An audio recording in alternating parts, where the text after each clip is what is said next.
Before we start today's show, we want to invite you to stick around at the end of the episode to enjoy a preview of a new podcast that premieres on July 14th. As the industry's exclusive cannabis podcast network, MJBulls is proud to present Women Leading in Cannabis. Join host Kira Reed each week for inspirational discussions with women who are leading the cannabis industry.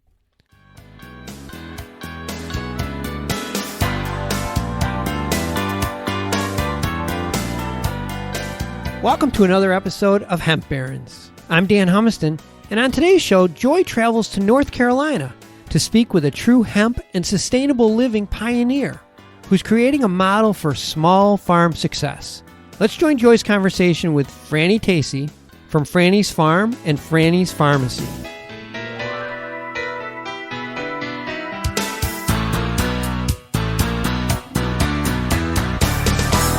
Well, Miss Franny Tacy, thank you so much for being with us on Hemp Barons today. What a pleasure to be talking to you again. What a gift you are to the hemp movement, to the hemp industries, and to the reemergence of the crop as a farmer. Franny, you came on the scene and just took it by storm, sister.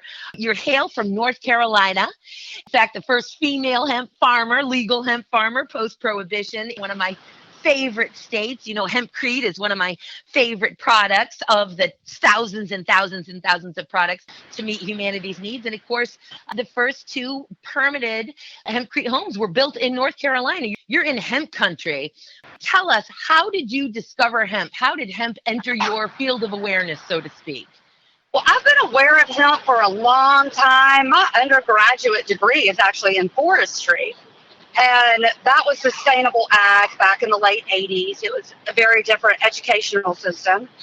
And I was in Flagstaff, Arizona, and the majority, over 50% of our forestry class came from the reservation.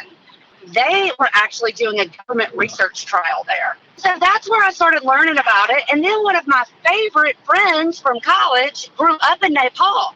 So she's showing me her Christmas pictures where they're standing in these amazing hemp fields and they grow for fiber.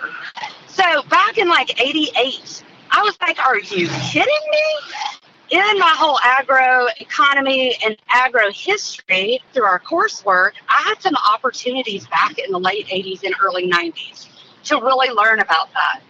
And hempcrete, oh, you mentioned that earlier.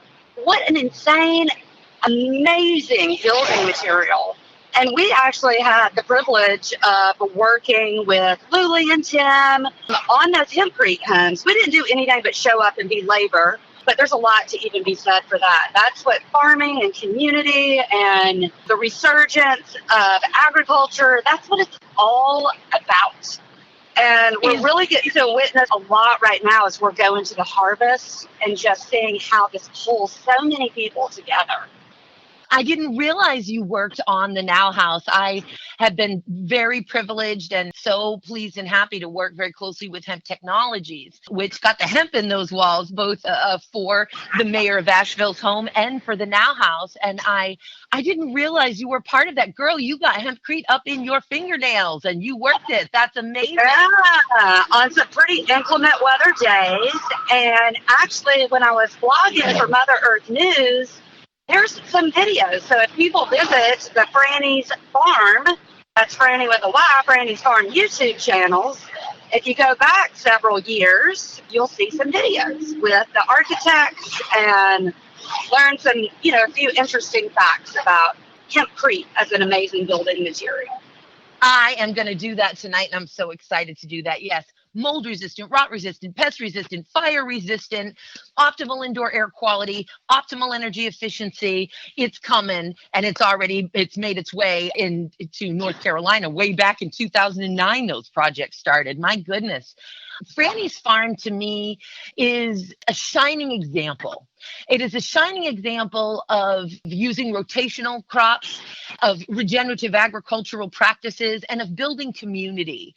Let's first start with the crops that you grow, and then let's move on to the regenerative agricultural techniques, because how can we deliver this versatile, valuable, promising crop that serves all of humanity's needs if we're not also going to deliver the good news of regenerative agricultural techniques, which build the soil, heal the the planet and, in fact, increase the farmer's bottom line. Let's talk about what Franny's Farm is growing and doing and husbanding, if that's a word, the animals you keep. Yeah. So we bought our farm about 7 years ago, and it was raw land. Another beautiful video is a barn raising that we did where we brought our community in to help us get the foundation and the timber frames for our 2-story barn house. At 8 years old, I started planting gardens for my mother every Mother's Day. And from that and throughout my life, it's bloomed. And the beautiful thing about farming is you can scale up and scale down. So I've always grown, and now on the farm, our first year we started a lot more mass agriculture, and we've scaled that back to provide food. We grow food, seasonal, organic, heirloom food for our guests that stay and lodge on our farm and for our farm team. We've got several people that live and work on the farm. So we've scaled up and scaled back on a lot of that. 3 years ago when we planted our first hemp crop, heavily involved with NC State, the Women in Hemp nonprofit that I helped found, that's funding 2 female researchers that are actually, at the end of this 3-year trial, will produce some of the first hemp trials data, which is so valuable. I'm very into the research side of it, so valuable for future farmers to really understand what varieties are going to grow in what latitudes and climates. The variety trials are in fact, the keys to the kingdom here. And as you well know, have been going on now for several years since first growing season in 2014 with that passage and signing of the 2014 Farm Bill. You're doing the work, figuring out, as I often say, we've got these beautiful certified pedigreed seeds all over the world because we were a little bit late to the game here in terms of 31 other developed countries regulating the crop, and in these global seed certifying agencies creating systems to certify those seeds. But how are they going to work in America's very many different climates and soils and photo periods? And so that's some of the major work that you're doing then on Franny's Farm, is figuring out what's going to grow in your region. Is that correct? That is correct. So we do a lot of data collection in our trials. So we have other farms that are growing for us now, and they are also part of the NC State research trial. And so we're doing data collections at 4 different sites. Some of the first stuff that's actually done on farms. And on the varieties that you're using, would you say they are mostly extract varieties for cannabinoids or terpenes? Are they for grain, that nutrient-dense superfood that is the hemp seed, or for fiber, or dual and tricrop? So we are growing for cannabinoids now, and we work with 2 geneticists and breeders, Triangle Hemp out of Raleigh and Front Range Biosciences out of Colorado.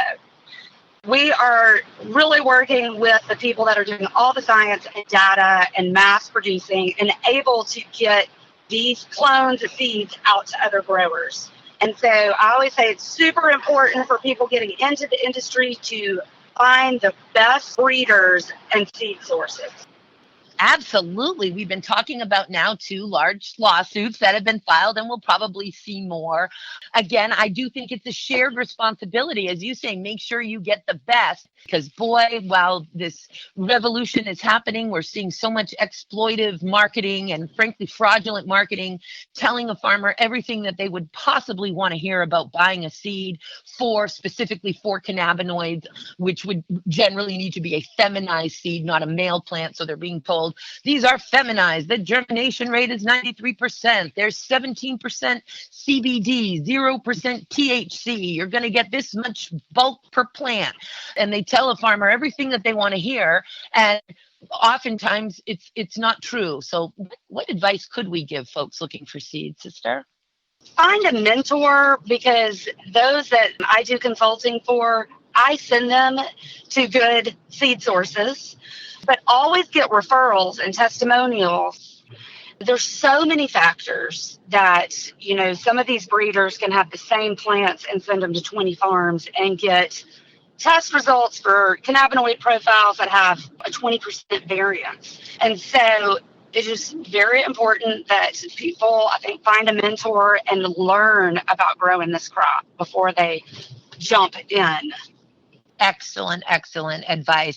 And the selling your crop before you grow it, also brilliant advice. We want farmers to be successful, particularly without crop insurance this year, right? And we wanted the hemp to be able to deliver on that promise. And as we build infrastructure, that's a difficult thing to deliver on. But if everyone takes responsibility and doesn't go into this blindly, ignorantly, or with pie in the sky, greedy eyes and ideas, and with realistic ideas, as farmers often are. It's fascinating to me. Farmers are some of the most common sense, critical thinkers I know. And yet when we bring hemp into the equation, all of a sudden, sometimes that critical thinking and common sense goes out the window. And that's exactly what we don't want. Keep those critical thinking hats on. But I would like to introduce everybody to their new best friend if you're a grower, which is your extension agent. So every single person in every single state, wherever you are, if you will look up who your local extension agent is, they will become one of the most valuable resources for each individual farmer that is growing, because each state has different regulations now. Even though the Farm Bill's passed, there's a lot of gray. And so everybody has a new best friend. Go meet your extension agent. I hail now from the great state of New York. I moved back to upstate New York after 21 years in Washington, which was a great primer. But we have Cornell and SUNY, the State University of New York. And in fact, for everybody out there, the Cornell Ag Extension Office, if you were to Google Cornell Ag Extension Hemp, you'd come up with a great page with tremendous resources, including a fantastic section on what a good farming contract looks like for cannabinoids, with shared risk as well as shared profit and things to watch out for. Very, very important stuff, I think, and tools for farmers. So let's talk a little bit about what else goes on at Franny's farm, because it sure isn't just hemp. What other crops are you growing there and animals are you keeping? Yeah, so when we started 4 years ago, it was raw land, and we now have 7 rotational pastures where we rotate sheep according to the USDA. I'm actually a shepherdess. And goats, we have 2 Highland cows, a donkey, and we rotate them between 7 pastures on our farm. And so we're a real example of regenerative agroforestry. I work with my group. We have mulberries planted around all these pastures to provide a high protein forage that right before you go into the winter when they're all pregnant, because we do winter lambing. And one of the things that I really started in is heritage poultry, which is very, very different, even from organic chicken. Very, very different. It can naturally reproduce. My chickens live 7+ years. For people that are into heritage poultry, they're dual purpose birds. I've spoken all over the country for that. So we do a lot of breeding, and I ship to farmers all over. I think I've probably shipped to every state in the U.S. now, even Hawaii and Alaska. When I really came from crop background and forestry background, so the animals was what I really wanted to expand into. But we have eco cabins. They all are 1-room little sleeping quarters, and they have a community building where they share a kitchen, bathhouses, nice shower houses, all in the spirit of creating community. They have a community fire pit. You're not allowed to do that at your individual sites, and we stock all the wood. It's all this stuff about building community. We have Blueberry Hill with 100 blueberries, and we have bees and a pollinator garden with fruit trees. I call Franny's farm the bowl of heaven. We have a barn that says love on it, and it's huge. And that's really just what it's all about. You know, we do farm camp in the summer, and we have kids that come out. They help with the hemp. They cook with the hemp every day. There are videos out there all over our channels and on YouTube that show kids saying, hemp is the only crop that can feed, clothe, shelter, and provide medicine. These are families, parents that are driving their kids all the way out to the farm to educate them and have them experience this. My master's was in special ed. It's been very near and dear to my heart. I grew up volunteering for the Special Olympics forever. So our whole facility is handicap accessible. We do scholarships for farm camp. What a bowl of heaven. Many people know us, and a claim to fame is goat yoga that happens at Franny's farm. We were on Vice TV. Southern Living posted stuff about it. It's just been a hit. We started 3 years ago thinking it might be a fad, and still today we are doing 2 to 3 classes, private classes every weekend, mostly for bridal parties.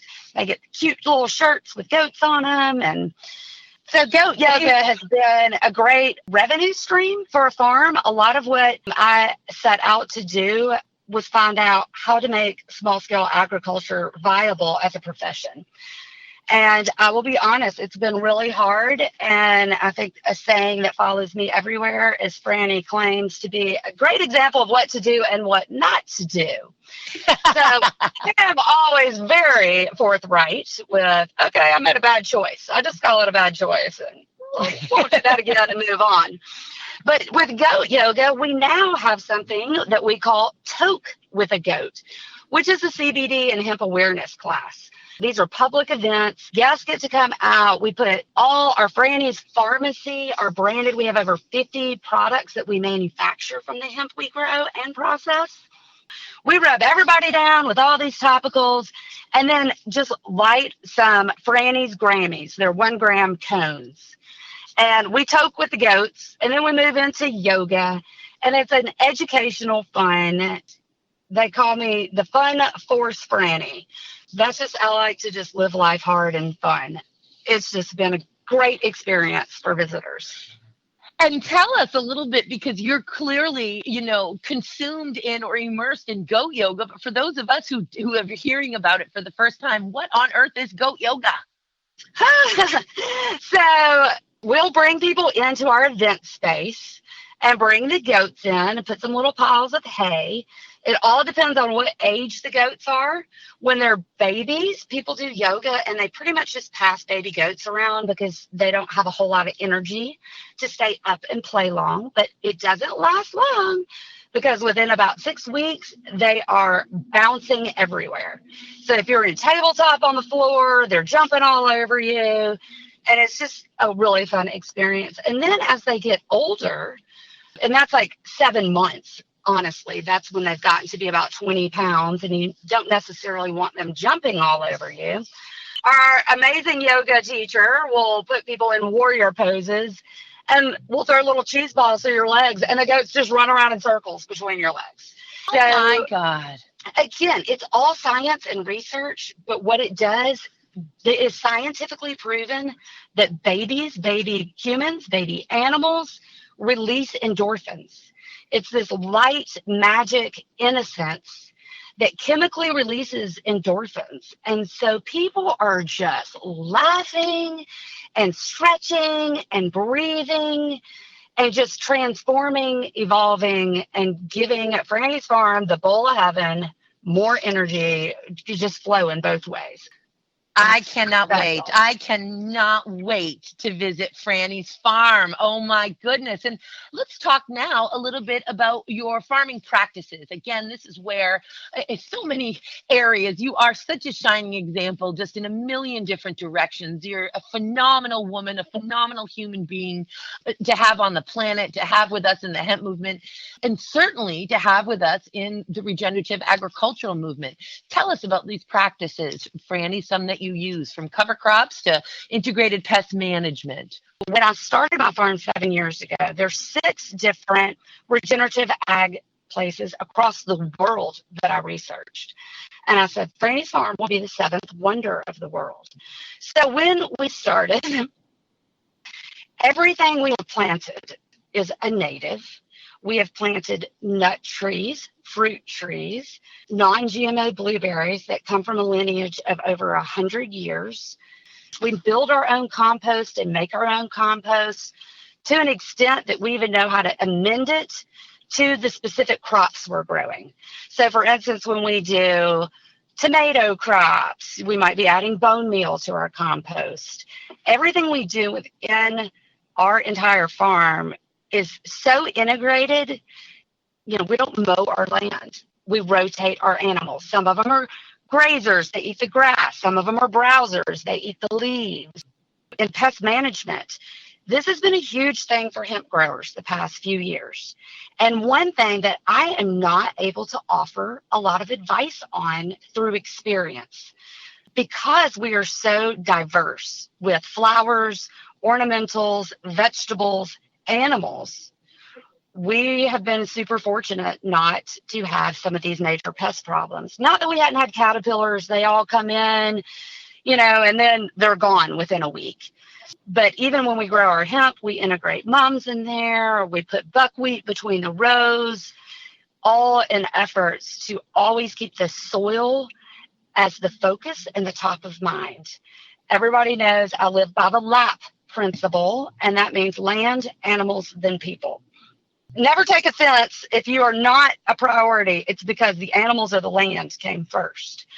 But soil is where it all begins. It's an entire living ecosystem from which everything blooms. So I'm very into the soil health as well. I say it in nearly every show. I end up saying, if it were not for the top 6 inches of soil and rainfall and farmers, we'd all be dead. Indeed, you love the soil, and indeed, that is the most delicious, complex ecosystem that there is underneath there. Just when it's healthy soil, it's living, it's vibrant. And man, would I like to take a microscope to the soil at Franny's farm, Franny. Oh, and yes, you would. boy. And so folks can find you if you want to experience Franny's farm events, goat yoga, hemp camp, all of these things. It's frannysfarm.com, and that's with a Y, frannysfarm.com. And then of these 50 products, these beautifully curated, crafted, grown with great genetics from wonderfully healthy soil, you want to get those products, you'd go to Franny's Pharmacy, and that's pharmacy with an F. So Franny with a Y, pharmacy with an F, frannysfarmacy.com. And certainly on our website, we'll have all of that information. Franny, I cannot thank you enough for being with us today, for everything that you do, for everything that you bring to the planet, to the hemp movement, to the agricultural world, and to your community, both locally, state, federally, and worldwide. Sister, I can't wait to have you on again, and just thank you so much for being with us today. Well, thank you so much, Joy. I really appreciate the conversation and all that you do. And yeah, visit us at Franny's Farm and Franny's Pharmacy, putting the farm, the F-A-R-M, back in pharmacy, just the way it's supposed to be. Amen. Thank you. Go forth and have a great rest of the week, Franny. Thank you. Thank you, sweetie. Bye-bye.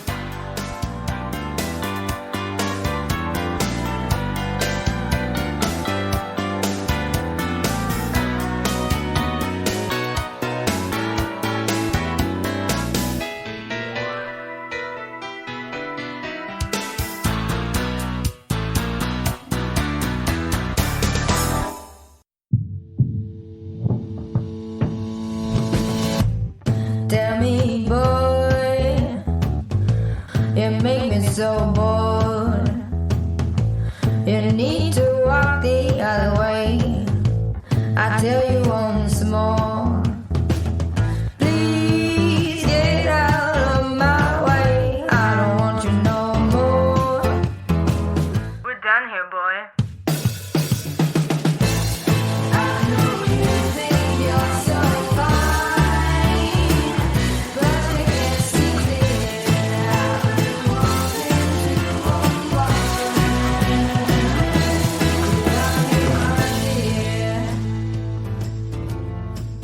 Hi, my name is Kira Reed, and I'd like to invite you to be inspired by the women who are leading in the cannabis industry. Each week, we will discuss empowerment, leadership, and what it means to be a woman in charge in marijuana, hemp, and CBD. As the founder of the Women Empowered in Cannabis community, I have had the great pleasure to get to know many brilliant and talented women who are CEOs, executives, politicians, advocates, and community leaders that are focused on creating a cannabis economy that is just, fair, and equal. We'll learn how these women make decisions, how they navigate a predominantly male industry, and what they're doing to level the playing field for women. I hope you'll join us.